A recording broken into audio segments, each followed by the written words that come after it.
Right at this moment, while you are reading these lines, something is happening that almost no one on Earth knows about. 15 billion miles away from you, a decision has just been made after 21 years of silence. A function that was considered dead since 2004 has just come back to life. Not by magic, by a question that no one had asked in 21 years. This is not a new spacecraft. This is not a product of modern engineering. It was built before the internet existed, before home computers existed, before most of the engineers who are saving it were even born. It is sending a greeting back to us with a transmitter of only 22 watts. To put that in perspective, the little light bulb inside your refrigerator uses more electricity than that.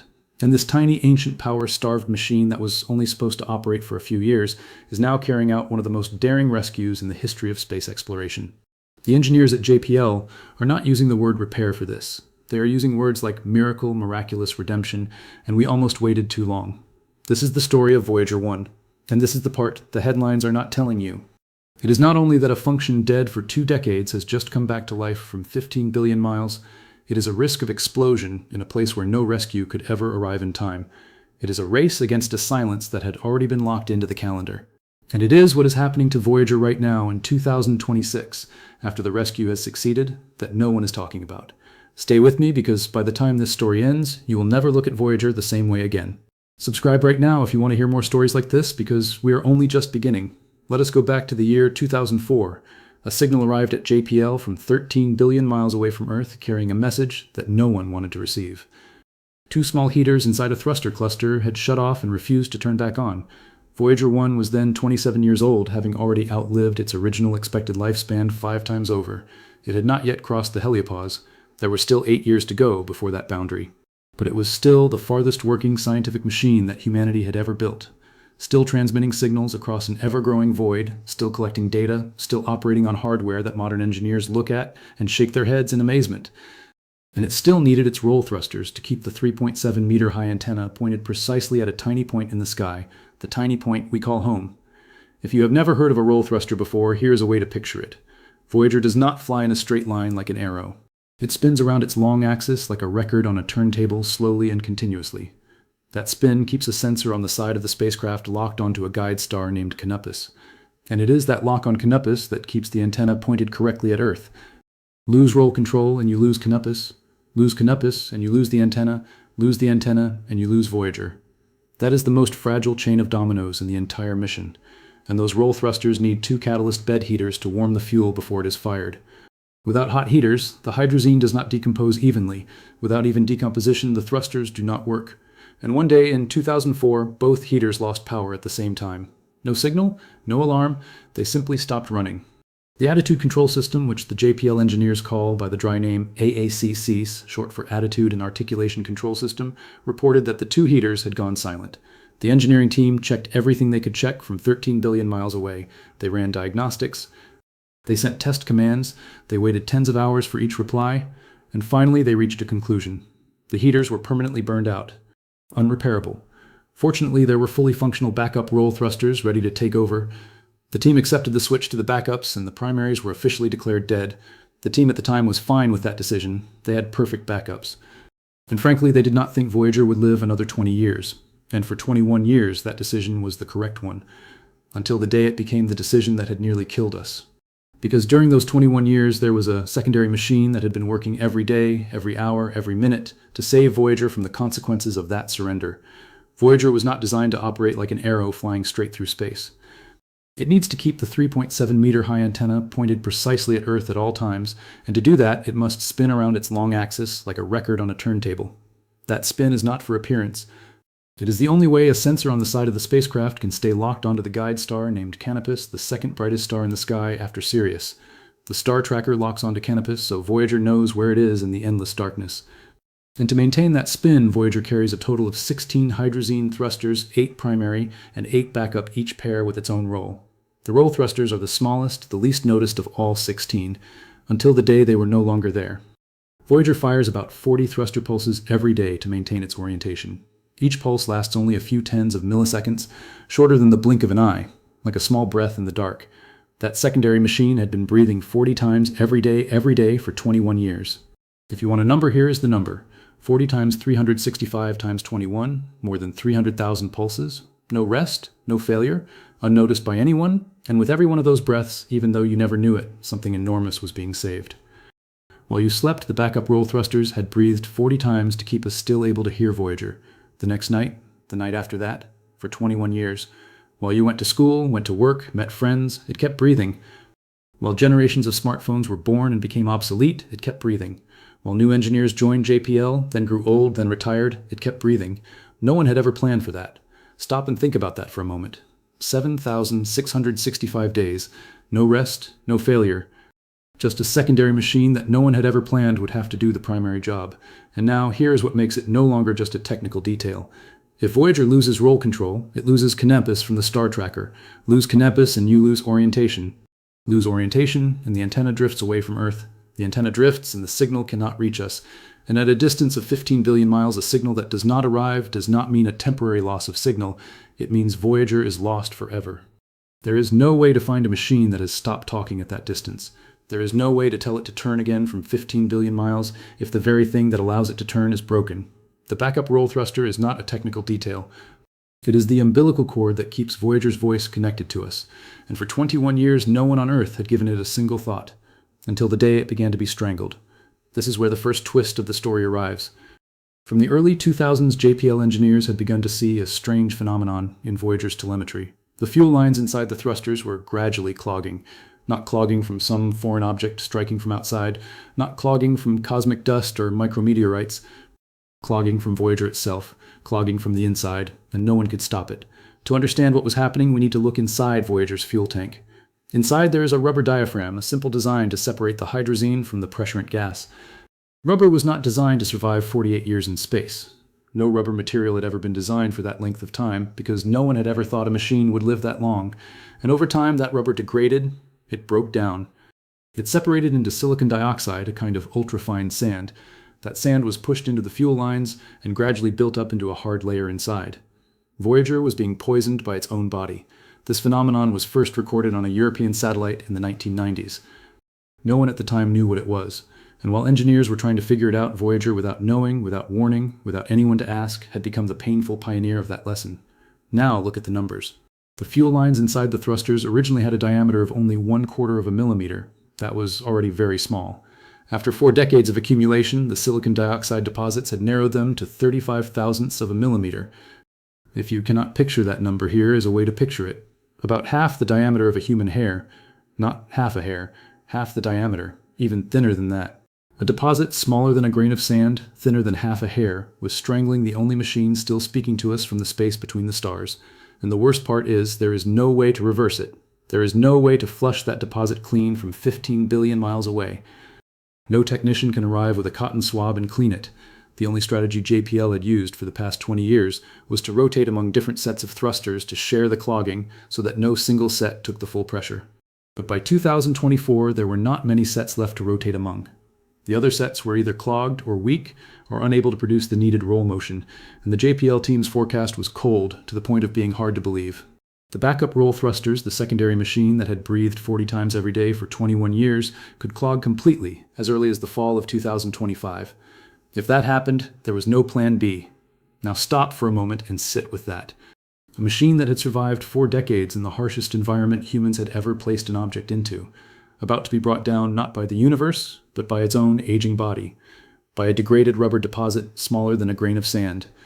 But this is the part that makes this no longer about machines and makes it personal. Because this is not the story of a thruster failing on an old spacecraft. It is also not the story of a machine aging that we can simply replace with a newer version. This is the story that we have exactly one witness listening to the space between the stars. Only one. And there is no successor. There is no Voyager 3 being assembled in a workshop in California. There is no other spacecraft already on its way out there. The next mission that could cross the heliopause has not been funded, has not been designed, has not been drawn on paper by anyone.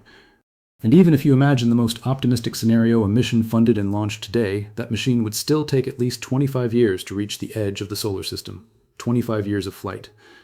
In those 25 years, the only window humanity has ever opened into interstellar space would close. And no one can guarantee it will open again. No one can guarantee politics will allow it. No one can guarantee the budget will exist. No one can guarantee the expertise will be retained.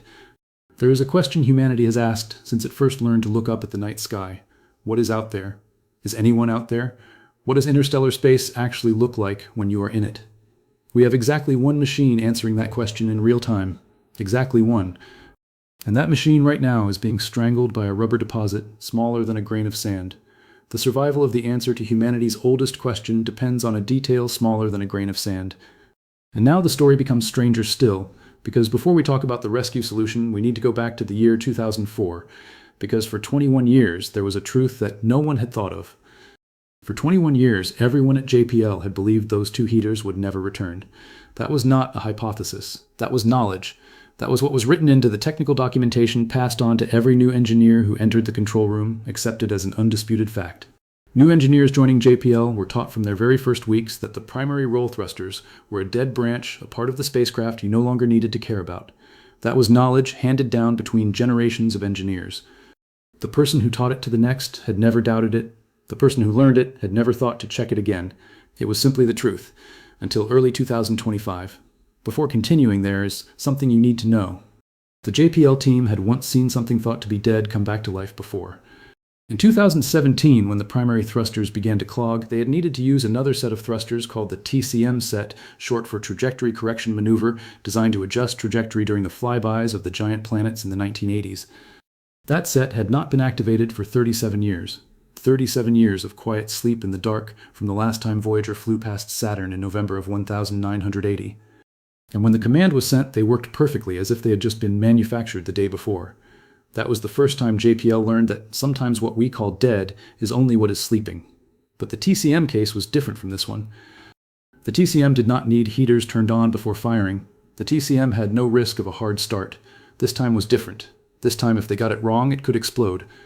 Then, in early 2025, when the backup roll thrusters were gradually clogging and there was not much time left, an unnamed engineer on the team put forward a hypothesis that no one had dared to put forward in 21 years. Maybe the heaters had not burned out. Maybe they had never burned out. Maybe it was only a small disturbance in the control circuit that had flipped a switch to the wrong position one day in 2004. In logical terms, the equivalent of a relay that had flipped state. No physical damage, no burned wires, no dead components. Just an electrical state that was on the wrong side. If the hypothesis was correct, then to save the primary roll thrusters, the JPL team did not need to repair anything, did not need to replace anything, did not need any remote surgery. They only needed one command. Flip the switch back to its old position, from 15 billion miles away, for a machine that had been considered dead for 21 years. One switch. A small switch that had been flipped by electrical noise in 2004. 21 years of silence. 35,000 days in which no one had rechecked the old hypothesis. And maybe, just maybe, it would take exactly one command to flip it back and return to humanity the 21 years that had been lost. Imagine if that hypothesis was correct. We had abandoned a still living function for 21 years, not because it was truly dead, but because no one had asked the old question again. Because the conclusion of 2004 had been treated as final, written into the documentation, passed down, accepted. And now you have to ask yourself how many other things in science have been nailed shut with words like finished, broken, dead, simply because no one has asked the question a second time. How many answers are still alive behind how many questions that have not been asked again? How many functions remain intact behind how many documents that concluded they were gone? Sometimes what we call dead is only that we have not yet asked the right question. And sometimes the right question has to wait 21 years. And sometimes when the right question is finally asked, we discover that what we had been mourning for 2 decades had never actually gone away. But a hypothesis is not enough. It needed to be tested. Testing meant firing the thruster. Firing the thruster meant accepting a risk that could permanently destroy everything. Because to fix the heater, the JPL team had to fire the thruster before knowing whether the heater would come back to life. And if the thruster activated while the heater was still cold, there was a real chance of an explosion. And that is the moment the story shifts from the epistemic to the existential. To understand why this was one of the hardest decisions the JPL team ever had to make, you need to understand a detail in Voyager's architecture that only those who have lived with this machine across multiple decades truly grasp. Voyager was designed in the 1970s. At that time, the engineers made a choice about the electrical circuit that seemed entirely reasonable then. They controlled the catalyst bed heaters through the thruster block itself. The same system, the same wiring. That means you cannot turn the heater on independently. You cannot simply warm it up and then check. To test the heater, you have to fire the thruster. And the moment the thruster is armed, Voyager's onboard software has the authority to automatically command a fuel pulse at any time. If the spacecraft drifts more than 0.05 degrees away from Canopus, the thruster will fire immediately to correct. No command from Earth required, no way to prevent it, no abort button. And now here's the bad part. Hydrazine is a fuel that only decomposes evenly when the catalyst bed is hot. That is the entire reason the heaters exist. If the catalyst bed is cold and hydrazine enters, the reaction is uneven, pressure spikes suddenly and uncontrollably. Engineers call this phenomenon a hard start. The name sounds mild, but the reality is brutal. A hard start can crack the combustion chamber. It can destroy the nozzle. It can destroy the neighboring thrusters as well because they share the mounting structure. For a fragile 48-year-old machine built with pre-internet technology that has already survived 4 decades in the harshest environment humans have ever sent an object into, a hard start could destroy the entire propulsion system in a single moment. Like putting a match into a gas tank and praying the wind does not blow for 47 hours. And if it explodes, the damage does not stop at the primary roll thrusters. The gradually clogging backup roll thrusters could be lost as well because they sit right next to them in the same cluster.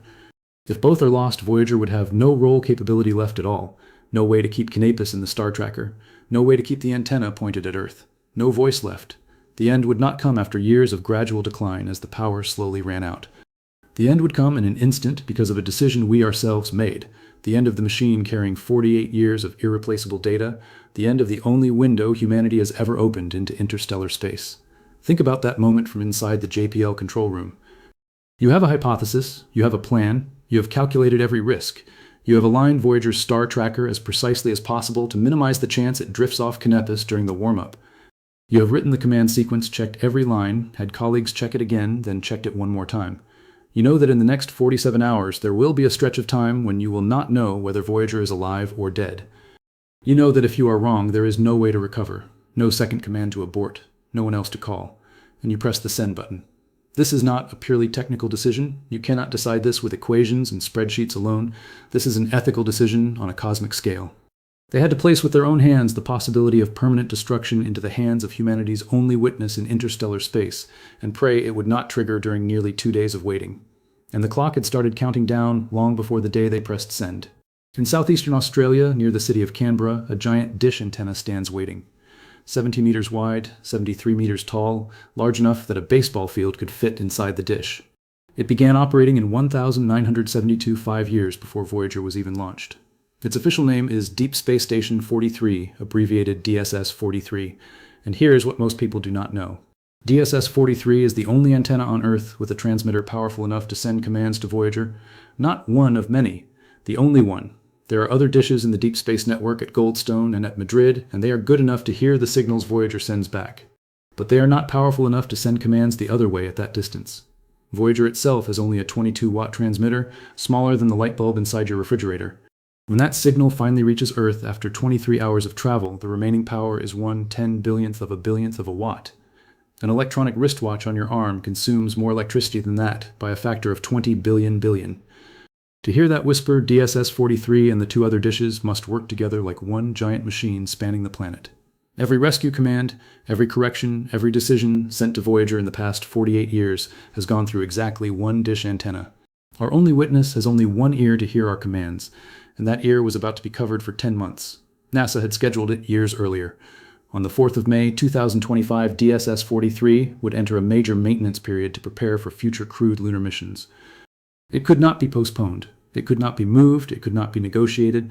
The dish would go offline on the 4th of May and would not return until February of 2026. 10 months of command silence.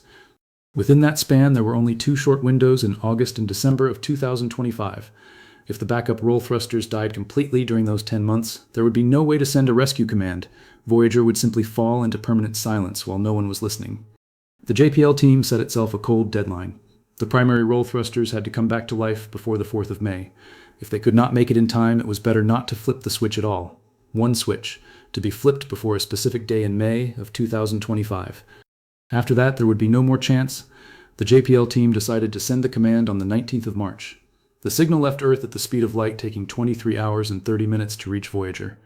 But the JPL team would not know the result until another 23 hours and 30 minutes after that.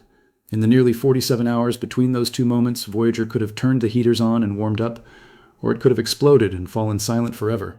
There was no way to know until the signal returned. Think about what happened at JPL during those 2 days.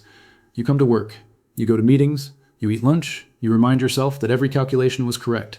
You go home, you go to sleep knowing that when you wake up, you will know whether Voyager is still alive or already dead. and there is nothing you can do to influence that outcome. The answer is already somewhere between Earth and Voyager traveling at the speed of light and cannot be called back. Then on the 20th of March, the telemetry signal began arriving at JPL. In the first 20 minutes, the sensors reported something no one had dared to hope for. The heater temperature was rising, quickly, steadily, exactly as predicted. The heaters had come back to life. After 21 years in the dark, they had warmed again. The JPL team fell silent in the control room. One switch, flipped from 15 billion miles away, after 21 years of silence, had returned to humanity a function abandoned before Facebook was even created. But that victory had a cost. Right on schedule on the 4th of May, 2025, DSS-43 switched into maintenance mode. The JPL team could not send any further commands to Voyager for many months. Voyager 1 entered 10 months of command silence, but this time was different from every previous time in the history of the mission. This time, if the backup roll thrusters died in the dark, there was a backup plan already waiting. For the first time in 21 years, Voyager had 2 roll witnesses ready to relieve each other. If the backups died in the next 10 months, the primaries would take over. Humanity could still keep its voice connected to its witness, not by magic, by a question that had been asked again after 2 decades. During those 10 months, the JPL team waited. In August of 2025, DSS-43 came online briefly in the first window. Voyager was still healthy. In December, the second window, Voyager was still healthy. In February of 2026, DSS-43 returned to full operation. The rescue victory appeared to be holding, until the 27th of February, 2026. Only a few days after DSS-43 came back online, Voyager performed a routine roll maneuver. It was a completely ordinary activity, using the very roll thrusters that had just been saved to realign the star tracker on Canopus. Nothing special in the plan, nothing the JPL team had not done hundreds of times before, until the telemetry showed something that had never been seen on Voyager 1 before. The power level dropped abnormally. Now here is what you need to understand. Voyager runs on 3 radioisotope thermoelectric generators, abbreviated RTGs. Inside each one is plutonium-238 slowly decaying, and that decay produces heat, and that heat is converted into electricity. But the plutonium is running out. Every year, Voyager loses about 4 watts of power. By 2026, the total power was only about half of what it was at launch. Every activity, every thruster pulse, every heater activation, every instrument measurement takes a share of a shrinking pie.